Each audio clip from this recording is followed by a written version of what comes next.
So, as we've been discussing, the royal family is reeling from allegations made in the Dutch version of Endgame. It comes after Meghan first made claims in her Oprah Winfrey interview in 2021 that two members of the family had questioned what colour Archie's skin would be. Let's remind ourselves. And also concerns and conversations about how dark his skin might be when he's born. What? About how dark your baby is going to be? Potentially, and what that would mean or look like. Hold up. There's Stop several right now. There's several conversations. There's a conversation with you? With Harry. God, Oprah I thought that woman had given Shut up up, her acting Oprah. career Shut up, as well. Oprah. Stop being so absurd. But these claims have never been repeated by the couple. And when Harry promoted his book earlier this year, he even insisted that Meghan had never accused anyone of racism. In the Oprah interview, you accuse members of your family of racism. You don't even... Well, the British press said that. Right. Did Meghan ever mention that they were racist? She said there were troubling comments about Archie's there was skin concern colour. about his skin colour. Right. Wouldn't you describe that as essentially racist? I wouldn't, not having lived within that family. I love Tom Bradley's reaction there. Right. So, where are we now? Omid Scobie says he didn't put the senior royals' names in any version of the manuscripts, and the publishers have called it an error. Scobie also claims UK laws prevented him from naming the royals, but on this channel last night, Piers said the public had a right to know. Well, joining us now is TalkTV's royal correspondent, Rupert Bell. Hi, Rupert. So, I mean, we haven't heard anything from the royal family. I don't think that is abnormal, apart from King Charles being asked this morning how he is doing. And he said, well, pretty much OK. He's busy doing other things. But there have been suggestions that they are considering all options. What do you think they are likely to do in response to this? At the moment, less is more. That is their way. And, you know, you just get a hint that even when he was talking in Dubai at this COP28 to, I think, the president of Nigeria, you actually see him just sort of probably thinking, eye-rolling, I think is probably his reaction to all that this is going on.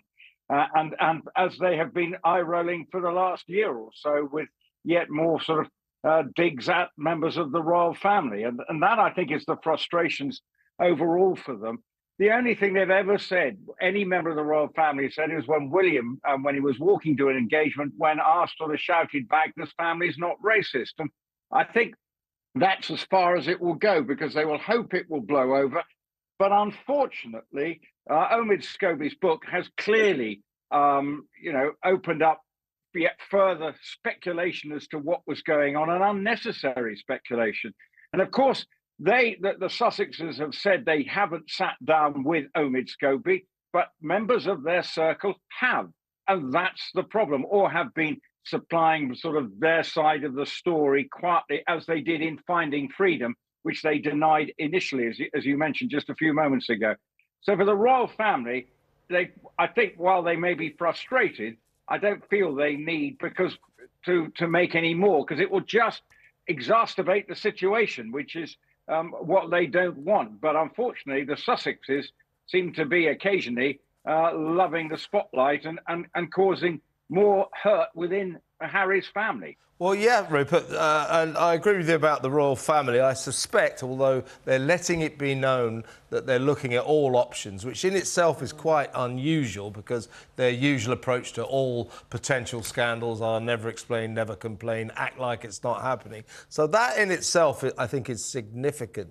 But I suspect you're right, that in the end they won't do anything about this. But this book, many people have said, has crossed the line. Now, we are asking our audience today, is it time? As you say, the royal family, unlikely to say anything, but something needs to be done to diffuse this extraordinary situation. And I think it's incumbent upon Harry and Meghan to put their head above the parapet and to denounce that book. That's what we're asking our viewers. Is it time for them to denounce the book? Because if they don't denounce the book, by extension, because we know about their relationship with Omid Scobie, it means they effectively endorse it. Yes, although he's trying to distance himself in his interview that he did today, that he's not the mouthpiece of the Sussexes. Well, it's hard to suggest he isn't, or certainly he takes the slant that suits their narrative you rather bet. than the royal family's narrative. And that's the issue.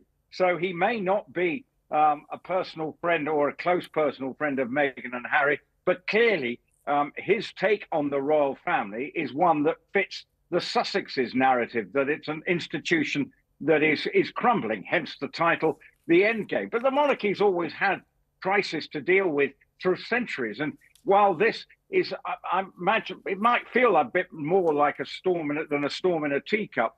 But as we mentioned, social media has exacerbated the problem and created this feeding frenzy. And once you know the names were out there, and all recent scandals that we've been seeing, there's something, everyone seems to have known who was at the center of whatever allegation it is before it becomes public, because all you have to do is to go onto social media to get a feeling, but find out who it is. And as we saw yesterday, everyone was reading the Dutch version of the events, which probably came about because it was the first draft that was sent to the publishers and probably wasn't corrected in time before it went to print. So that might have been a mistake, but how did those names get into that first draft in the first place?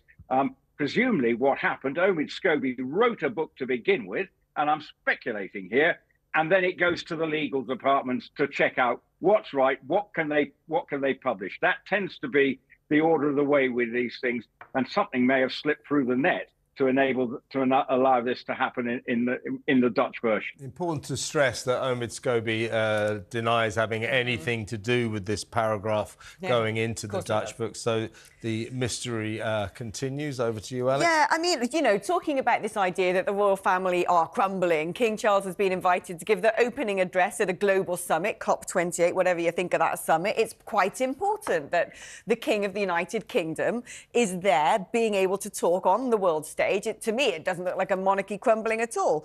And we know that Charles is very green-minded. And I want to move on to this in terms of his particular character and credentials and that of Kate, because I think when these names have been now publicised, I think most people would think they're absurd. There's no indication to me when it comes to King Charles and the Princess of Wales that they would ever harbour such attitudes.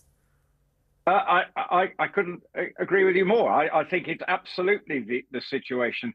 The king is very mindful of his situation as, leader of the Commonwealth. Well, that encompasses so many different countries, variety of countries, and he's passionate about that. He's gone to COP28, which he couldn't go to the one in Glasgow because he was told not to, but he's gone to put himself on the world stage again. And look, he's a 75-year-old man, and he's new to the job, but this is showing that he still wants to be true to himself.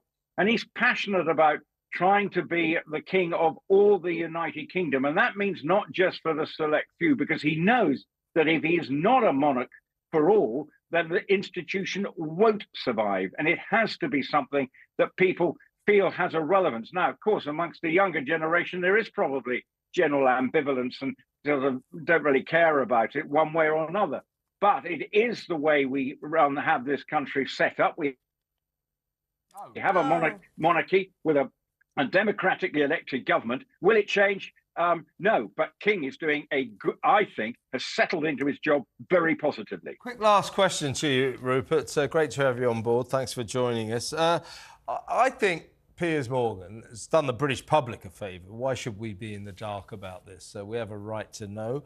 But I also think he's done the royal family a great favour. I think that Charles and Catherine will be relieved today because the very revelation that it's these two, as I said earlier in the show, it's such an absurd allegation that it kind of inherently undermines that allegation. It's ridiculous. So they will be relieved that the secret is out, and the rest of the royal family, who were, of course, being speculated about, it gets them off the hook as well. So, secrecy very rarely produces anything good. Honesty and transparency is the light which diffuses the dark that we've been sitting in for several months now or for a year or so in terms of who these alleged royal racists were. So Piers has done the royal family and Charles a favour.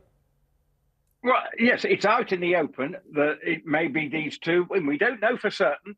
But that is the consensus. But overall, what it does mean now is if the Sussexes are, feel that this is not right, that it's been put out there, then it's very much throwing everything back into their court, because all these issues have come about because of that Oprah Winfrey interview. They started the ball rolling into this direction, and they are the ones who can stop it once and for all. Will they? That is a question that I'm not sure they will be prepared to do, because I think they are, in their own bubble, convinced of their own rightness.